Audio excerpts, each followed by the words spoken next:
میں جب اپنے گھر سے دفتر کے لیے نکلتا ہوں تو مین روڈ پر آنے کے لیے مجھے 2 سڑکیں کراس کرنا پڑتی ہیں۔ یہ اصل میں 2 گلیاں ہیں لیکن بہت کشادہ ہیں۔ آخری والی گلی کے بائیں جانب ایک بڑا خوبصورت سا گھر ہے جس کے باہر ایک قریب المرگ شخص چارپائی پر پڑا ہوتا ہے۔ یہ نہ کسی سے بات کرتا ہے نہ چلتا پھرتا ہے، بس چارپائی پر بیٹھا کھانستا رہتا ہے، اور جب کھانس کر تھک جاتا ہے تو پھر کھانسنے لگتا ہے۔ یہ اس گھر کا چوکیدار ہے، لیکن میں جب بھی اسے دیکھتا ہوں تو مجھے حیرت ہوتی ہے کہ اگر اس گھر میں کوئی چور ڈاکو آ گئے تو کیا یہ چوکیدار انہیں روک پائے گا؟ اس روز بھی میں نے گاڑی آخری گلی میں موڑی تو وہی چوکیدار کھانستا ہوا نظر آیا۔ یہ میری روز کی روٹین ہے۔ چوکیدار کی چارپائی کے بعد مین روڈ شروع ہو جاتا ہے، جہاں میں نے مین روڈ پر گاڑی چڑھائی اور آئینے میں اپنا جائزہ لیا۔ 15-20 منٹ کی ڈرائیونگ کے بعد میری منزل آ گئی۔ میں شہر کے ایک بڑے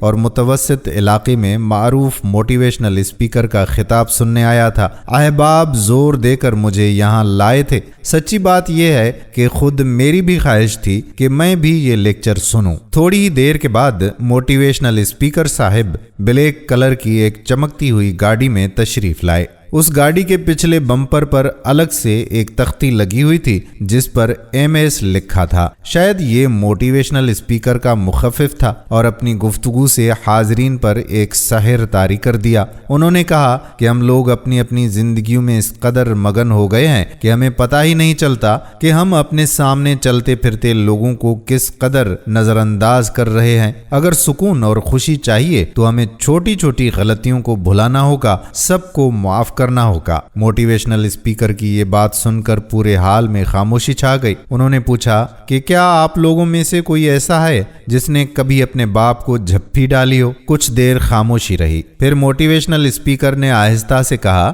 کہ آج گھر جائیں اور جن کے باپ زندہ ہیں انہیں گلے سے لگائیں، پیار کریں، اور اگر کوئی شکوہ بھی ہے تو اسے بھلا دیں۔ پروگرام کے اختتام سے پہلے ہی مجھے ایک ضروری میٹنگ کی کال آ گئی اور مجھے مجبوراً اٹھنا پڑ گیا۔ میٹنگ 2 گھنٹے تک جاری رہی اور اس دوران کھانا بھی نہیں کھایا جا سکا۔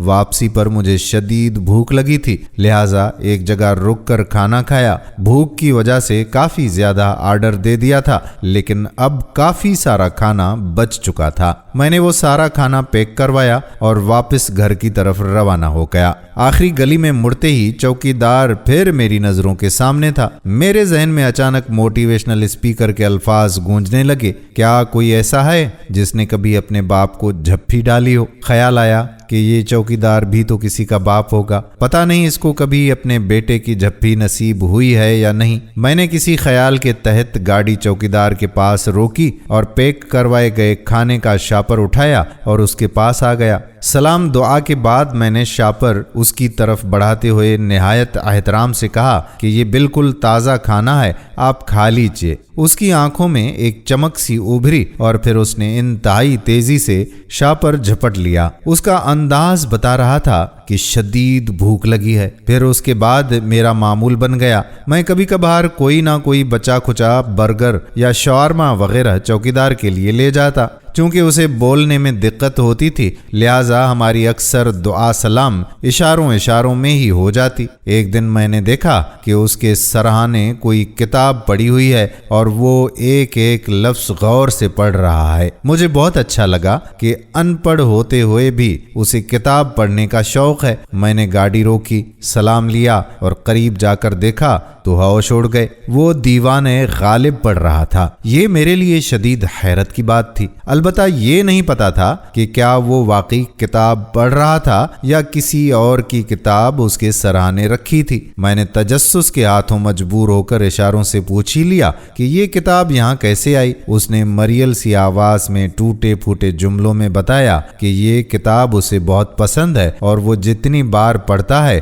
اتنی بار نیا لطف ملتا ہے۔ میرے تو جیسے ہاتھ پاؤں پھول گئے۔ غالب کو پڑھنے اور سمجھنے والا یہ چوکیدار میری نظروں میں مزید معتبر ہو گیا۔ میں نے پوچھا کہ کیا آپ تعلیم یافتہ ہیں؟ جواب اثبات میں آیا اور میری حیرت 2 چند ہو گئی۔ اس نے بتایا کہ وہ MA پاس ہے اور ریٹائرڈ پروفیسر ہے۔ یہ بات بہت الجھا دینے والی تھی۔ کہ آخر ایک پروفیسر کے ساتھ ایسا کیا ہوا کہ اسے اس عمر میں چوکیداری کرنا پڑ رہی ہے۔ اس راز سے بھی اس نے خود ہی پردہ اٹھا دیا اور ایسی حقیقت بیان کی کہ کچھ دیر کے لیے مجھے اپنی سانسیں رکتی ہوئی محسوس ہوئیں۔ یہ بزرگ جسے میں چوکیدار سمجھتا رہا وہ اس گھر کا مالک تھا۔ 3 بیٹے تھے، تینوں کی شادیاں کر دیں، بیوی فوت ہو گئیں تو یہ دیکھتے ہی دیکھتے بوڑھا ہو گیا۔ کھانسی اور بیماری کی وجہ سے بچوں کو تشویش ہوئی کہ کہیں باپ کی بیماری ان کے بچوں کو نہ لگ جائے، لہٰذا سب گھر والوں کے باہم مشورے سے طے پایا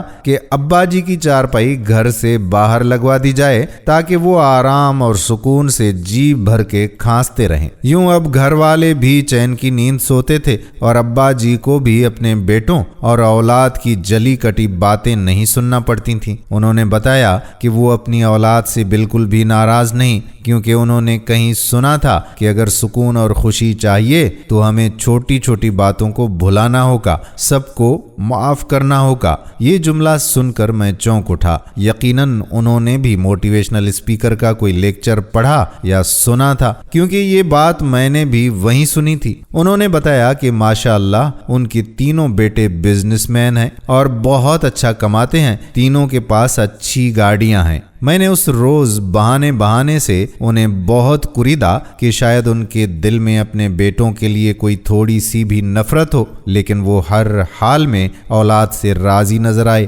پچھلے دنوں میں ان کے گھر کے قریب سے گزرا تو ٹھٹک کر رک گیا۔ ان کی چارپائی کے پاس ایک گاڑی کھڑی تھی۔ میں نے تھوڑا آگے جا کر اپنی گاڑی روکی اور پروفیسر صاحب کے پاس آ کر بیٹھ گیا۔ وہ فخر سے مجھے بتانے لگے کہ یہ گاڑی ان کے بیٹے کی ہے۔ اس دوران گاڑی سٹارٹ ہونے کی آواز آئی۔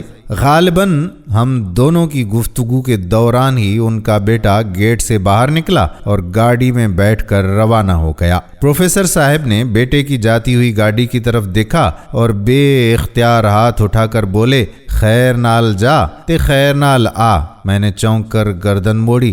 گاڑی کافی آگے جا چکی تھی، لیکن اس کے پچھلے نمبر پر MS کے الفاظ نظر آ رہے تھے، یعنی موٹیویشنل اسپیکر صاحب، جو دوسرے لوگوں کو تو موٹیویٹ کرتے رہتے ہیں لیکن ان کا اپنا باپ گھر کے دروازے پر چوکیداروں کی طرح پڑا ہوا تھا۔ اللہ اکبر۔ دوستو، امید کرتے ہیں کہ ہماری آج کی ویڈیو آپ کو ضرور پسند آئی ہوگی اور اپنے دوستوں کے ساتھ اس ویڈیو کو بھی شیئر کریں گے۔